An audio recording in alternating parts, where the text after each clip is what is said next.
Shri Gayatri tours and travels Chardham యాత్ర complete travel plan. నమస్తే, welcome to it's you TV. నేను జానకి. భూమి నిప్పుల కొలిమిలా మారబోతుందా? గత 100 ఏళ్లలో ఎన్నడూ చూడని అతిపెద్ద వాతావరణ మార్పు మన ముంగిట ఉందా? అవునని అంటున్నారు శాస్త్రవేత్తలు కూడా. ఈ ఏడాది మనల్ని వణికించడానికి సూపర్ ఎల్ నినో సిద్ధమవుతోంది. అసలు ఈ సూపర్ ఎల్ నినో అంటే ఏంటి? ఇది మన దేశంపై, ముఖ్యంగా మన తెలుగు రాష్ట్రాలపై ఎలాంటి ప్రభావం చూపబోతోంది? అన్నదాతలు ఎందుకు ఆందోళన చెందుతున్నారు?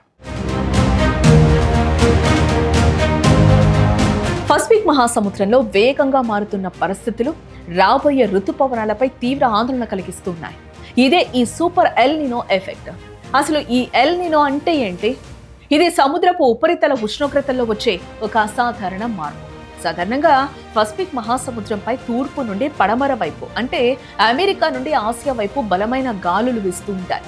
ఈ గాలులు సముద్రంపై ఉండే వేడి నీటిని మన ఆసియా ఖండం వైపునకు నెడతాయి. దీనివల్ల మేఘాలు మన వైపు ఏర్పడి మంచి వర్షాలు కురుస్తాయి. కానీ ఎల్ నినో సమయంలో ఈ గాలులు బాగా బలహీనపడతాయి. అప్పుడు ఆ వేడి నీరు ఆసియా వైపు రాకుండా తిరిగి వెనక్కి, అంటే అమెరికా తీరం వైపుకు ప్రవహిస్తుంది. దీనివల్ల సముద్రపు ఉష్ణోగ్రతలు అసాధారణంగా పెరుగుతాయి. సముద్రపు నీరు కొంచెం వేడెక్కితేనే వాతావరణం అస్తవ్యస్తం అయిపోతుంది. అలాంటిది ఈ ఏడాది సముద్రపు నీటి ఉష్ణోగ్రత సగటు కంటే ఏకంగా 2.5 డిగ్రీలు ఎక్కువగా నమోదయ్యే అవకాశం ఉందని ఐరోపా, అమెరికా వాతావరణ నమూనాలు హెచ్చరిస్తూ ఉన్నాయి. ఇలా ఉష్ణోగ్రత భారీగా పెరగడాన్ని సూపర్ ఎల్ నినో అంటారు. ఇది సంభవించినప్పుడు ప్రపంచవ్యాప్తంగా గాలులు దిశలు పూర్తిగా మారిపోతాయి. ఫలితంగా వాతావరణ సమతుల్యత దెబ్బతిని ఎక్కడ వర్షాలు పడాలో అక్కడ తీవ్రమైన కరువు వస్తుంది. ఎక్కడ ఎండలు గాయాలో అక్కడ ఊహించని వరదలు ముంచెత్తుతాయి.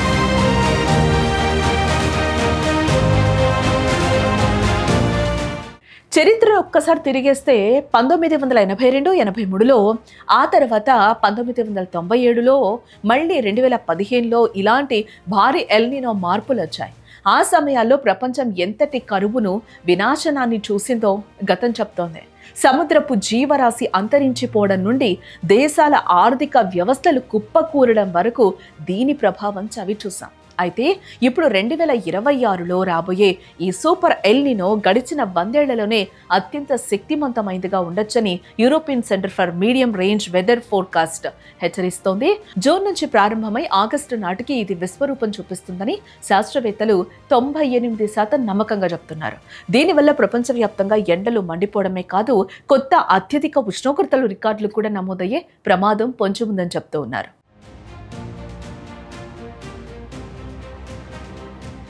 ఇక మన దేశం విషయానికి వస్తే, భారత్ అంటేనే వ్యవసాయ ఆధారిత దేశం.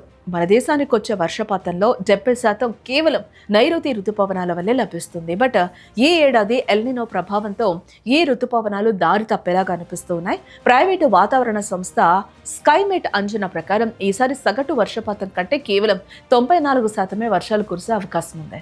ఇది వినడానికి చిన్న సంఖ్యలా అనిపించవచ్చు, కానీ దేశ జీడిపిపై ఇది తీవ్ర ప్రభావం చూపుతుంది. ముఖ్యంగా మహారాష్ట్ర, గుజరాత్, మధ్యప్రదేశ్ మరియు ఒడిశా వంటి రాష్ట్రాల్లో వర్షాలు తగ్గి కరువు ఛాయలు అలుముకునే ప్రమాదం ఉంది.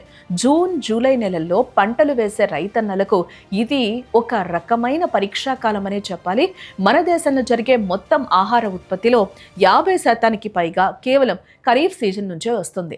ఎల్ నినో వల్ల వర్షాలు 10 నుంచి 15 రోజుల ఆలస్యం అయితే అది మొత్తం క్రాప్ సైకిల్ పై తీవ్ర ప్రభావం చూపుతుంది. మరి మన తెలుగు రాష్ట్రాల పరిస్థితి ఏంటి? ఆంధ్రప్రదేశ్ మరియు తెలంగాణలో వాతావరణం ఈసారి చాలా వింతగా ఉండబోతోంది. ఇక తెలంగాణ విషయానికి వస్తే, ఉత్తర తెలంగాణ జిల్లాలో వర్షాలకు పెద్దగా లోటు ఉండకపోవచ్చు. బట్ దక్షిణ తెలంగాణలో మాత్రం వర్షాలు చాలా తక్కువగా కురిసే అవకాశం ఉంది. ఆంధ్రప్రదేశ్ విషయానికి వస్తే ఇక్కడ పరిస్థితి జిల్లాకు రకంగా ఉండబోతుంది. మధ్య కోస్తా, ఉత్తరాంధ్ర జిల్లాలో సాధారణం కంటే ఎక్కువ వర్షాలు పడే అవకాశం ఉంది. ముఖ్యంగా కర్నూలు, నంద్యాల, కృష్ణా, గుంటూరు మరియు ప్రకాశం జిల్లాలో వానలు బాగానే కురుస్తాయి. బట్ మరోవైపు విశాఖపట్నం, అనకాపల్లి, ఉభయ గోదావరి జిల్లాలు, నెల్లూరు, చిత్తూరు, రాయలసీమలోని కడప, అన్నమయ్య జిల్లాలో మాత్రం వర్షపాతం సాధారణం కంటే తక్కువగా ఉంటుందని భారత వాతావరణ శాఖ హెచ్చరిస్తోంది. వాతావరణ నమూనాలన్నీ ఇప్పుడు ఒకే దిశగా సంకేతాలు ఇస్తున్నాయి. ఈ ఏడాది ప్రకృతి మనల్ని గట్టిగా పరీక్షించబోతోంది. ఒకవైపు భానుడి పగపగలు, మరోవైపు అస్తవ్యస్తమైన వర్షాలు. ఇవే రాబోయే నెలల్లో మనం చూడబోయే పరిస్థితులు. అందుకే మనం ఇప్పటి నుంచే అప్రమత్తం కావాలి. నీటిని పొదుపుగా వాడుకోవడం, వాతావరణ అంచనాలకు అనుగుణంగా పంటల ప్రణాళికలు మార్చుకోవడం చాలా అవసరం. ఇక్కడ ప్రకృతి ఇస్తున్న ఈ హెచ్చరికను అర్థం చేసుకుని ముందుకు సాగుతా.